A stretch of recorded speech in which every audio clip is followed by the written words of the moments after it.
Hi, this is needlepointers.com. This is the final video in our series on how to learn to make a quilt. In this video, we will teach you how to add a flange binding to your quilt. This is one of my favorite bindings and is quick and easy to do and requires no hand sewing. The standard quilt binding that quilters use is sewn onto the front, wrapped around to the back, and then hand sewn down. I know myself, and for me, I would probably never finish a quilt just because I have to hand sew all the way around the back. This tutorial will show you how to do this flange binding. And in the flange binding, you can see there is this little small 1/4 inch of fabric that shows around the edge, and that's the flange. And then the main binding is going around the edge of the quilt, just like a normal binding. This flange allows you to stitch in the ditch and stitch the binding down to the quilt. I like the look of this because you can add a different little tiny pipe that can add just a little bit extra to your quilt to extra interest or introduce another fabric. This binding, even the flange, can be a scrappy flange. So if you have a lot of leftover fabrics from your top, you can take them, strip them, and then join them together and have those be in this little flange. You can also do that for the main binding too. So let's get started putting this flange binding onto our baby quilt. To make the flange binding, we will use two fabrics. One is your binding fabric, and then the second one will become the little piping or flange. So for my binding, I will cut the binding fabric, which is this green leafy type fabric, at 1.5 inch, and then the faux piping or the flange fabric will be cut at 1 3/4 inch. So to calculate how much binding you need, measure the length and the width of your quilt and add them together to get a number. Multiply that by 2. That will give you how much you need for the sides. And then for the corners and for the ending and starting, so that's an extra 24 inches of binding. So what you'll want to do is cut strips out of these fabrics and then join them together. Now we have another tutorial on how to join binding strips together if you don't know how to do that. Okay, I'm back and I have 2 lengths of my binding sections. This is the flange part attached together with the angles. And just to be sure I have enough, I usually hold one of these binding and run it up against the edge of my quilt all the way around to make sure that I have enough, because I really don't want to not have enough. The next step is to take your quilt and to square it off. And that's done simply by taking your long ruler and lining it up with the side of your quilt. So trim your quilt off on all 4 sides, and then we'll continue to make the binding and attach it.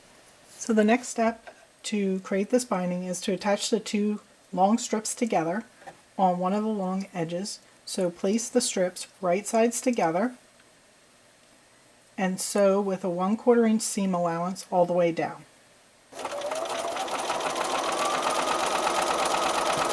Okay, so now I have this sewn together. For the next step, we will be pressing the seam towards the binding side.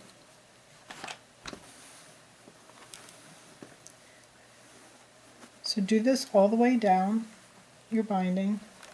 So once you've pressed that all the way down, then fold it over, meeting the raw edges together, and press. So then your binding will look like this on the back, and then this is the front side. And you'll see that there's a little bit about 1/4 of an inch, 1/8 to 1/4 of an inch of the flange showing. Now that you have your binding all prepared and ironed, it's time to add it to your quilt. Take your binding and place the binding side facing down on the back of your quilt. So you should be seeing on the back your flange fabric. And usually when you start to sew your binding, you'll want to start either on the left or the right side of your quilt, and maybe in the bottom third of your quilt, on your quilt. So I'm going to put this down, binding side facing down, and I'm going to start stitching from here, and I have a few inches extra that won't be stitched right now. That we will join in at the end. And we're stitching with a 1/4 inch seam allowance from the edge.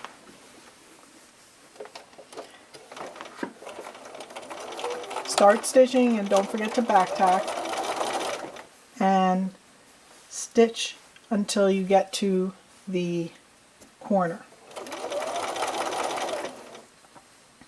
And you may feel more comfortable with pinning your binding down the side, but I just go along laying it down nice and flat and get it even with the edge. When you approach the corner, you'll need to prepare to make your mitered corner. And so how you do that is to sew up until you are 1/4 inch from the end of your quilt, and then turn, then pivot 45 degrees and sew into the corner. And my presser foot, I have this 1/4 inch presser foot, and it has little marks on the side. So if yours has those marks, those might be your 1/4 inch marks. The one mark in the middle is where your needle comes down. This is 1/4 inch from the end. And behind here is another mark that shows me 1/4 inch from the end. So when I'm coming up to the corner, I approach the corner and I can see when this mark is lined up with the end of my project, then I know that I'm 1/4 inch from the end and I can pivot and turn.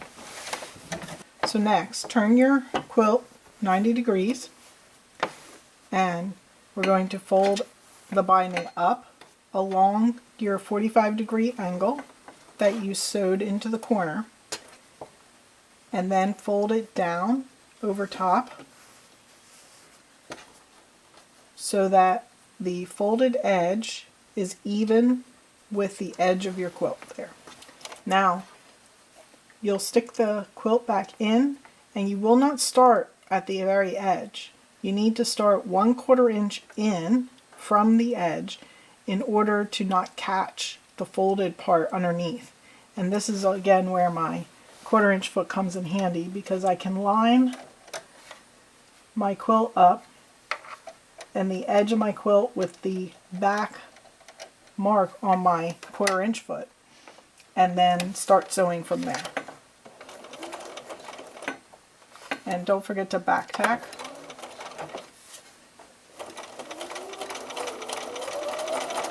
And continue sewing down until you get to the next corner.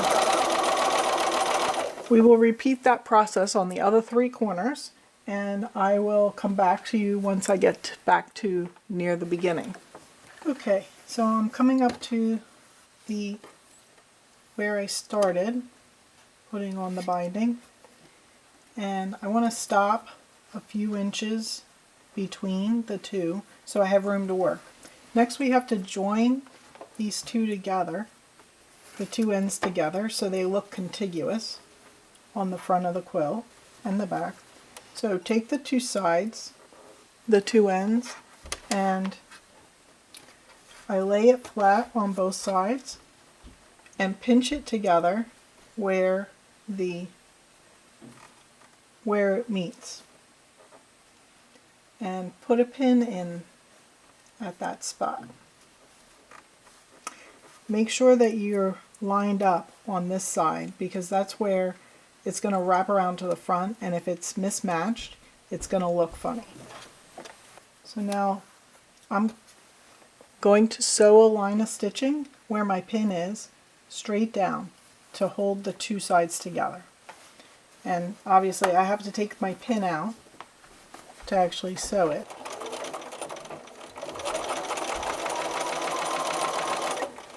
So check to make sure that once you have it, that it's laying flat all the way across.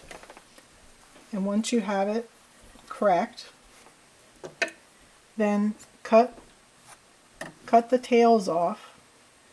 And I usually cut it at an angle like this so that I'll have room to tuck in these tails later when I come around to the front. And I have the angle so that it won't be quite as bulky. Finger press this open and then finish sewing the seam down.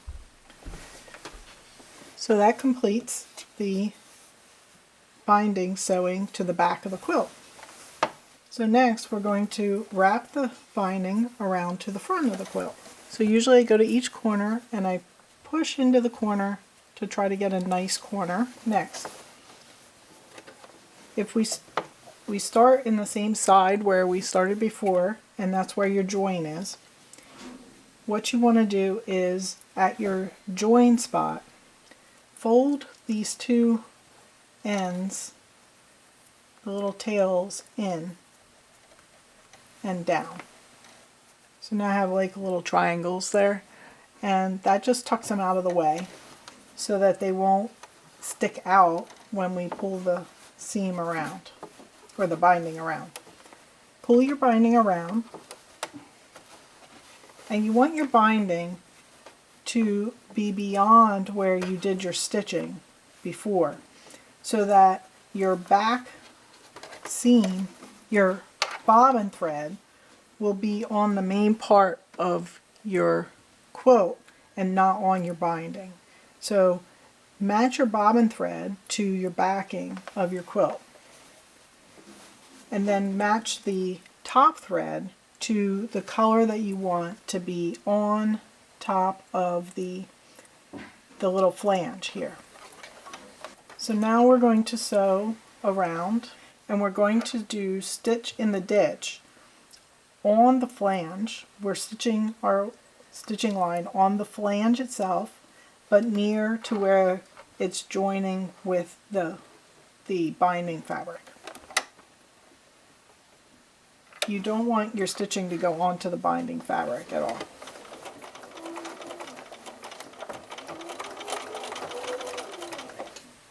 When you come near the corner, you want to stop before you get to the corner. Leave a couple inches so that you can make a nice mitered corner. To make the mitered corner, fold up, fold around like you would be when you get to that side. This side, the next side, fold it up, and then run your finger so that it goes all the way and kind of tucks in underneath, you see? And then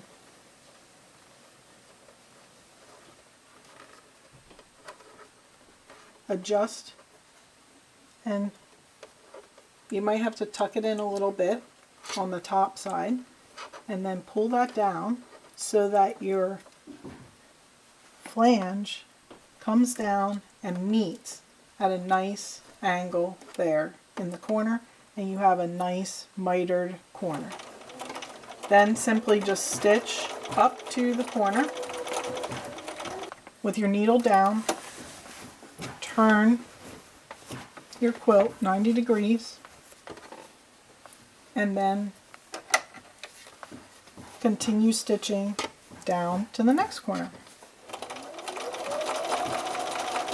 I'll show you one more corner when I get there. Here I am approaching the next corner,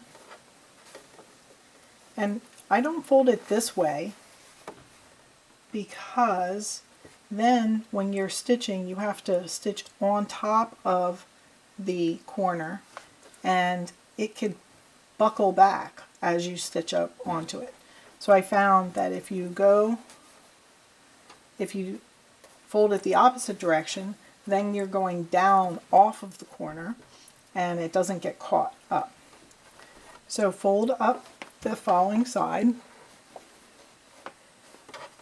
tuck this all the way in as far back as you can get, and then fold it down and line up the flange on the corner so it looks nice and neat. Continue your stitching in the ditch up to the corner with your needle down. Turn and continue on the next side. And I'm going to continue with the last couple sides of this, and we'll be back in a few minutes. So here I've come back to the beginning, and I've finished sewing all the way around and back tacked at the end. And you can see on the back, you can see this line of stitching just shows up around the edge, which you can match it with your quilting, whatever the color you use for quilting, or I just used a white thread for this, but it's all up to you. And here's the front and a corner of the finished flange binding. The final step in creating your baby quilt is to actually put a label on the back of your quilt. We have some suggestions on how to do labels for your quilt, and you can find those suggestions through the link in the video or in the iCard. For doing a label on a quilt, at the very minimum, you should at least write your name and the date you made the quilt in the back, on the back of the quilt, maybe in the corner. Usually it's put in one of the bottom two corners of your quilt, because later in years, this quilt could be handed down through the generations, and they would like to know who made the quilt. So be sure to label your quilt and find some ideas on our website. I hope you enjoyed learning how to make this baby quilt in this quilt series. Please click the iCard or the link in the description of this video to visit our website, needlepointers.com, where we will have a full written tutorial of how to do this flange binding. If you missed our other tutorials on how to make this baby quilt, click on over there and you will find all the links to the different videos in the series. Please subscribe to our YouTube channel, click the like button, and write your comments below. Also, follow us on Facebook, Twitter, and Pinterest. Pin our projects to Pinterest to keep track of them so that you don't lose any of your favorite projects. Visit our website, needlepointers.com, and while you're there, don't forget to sign up for our weekly newsletter, which will keep you up to date on our new videos and updated tutorials.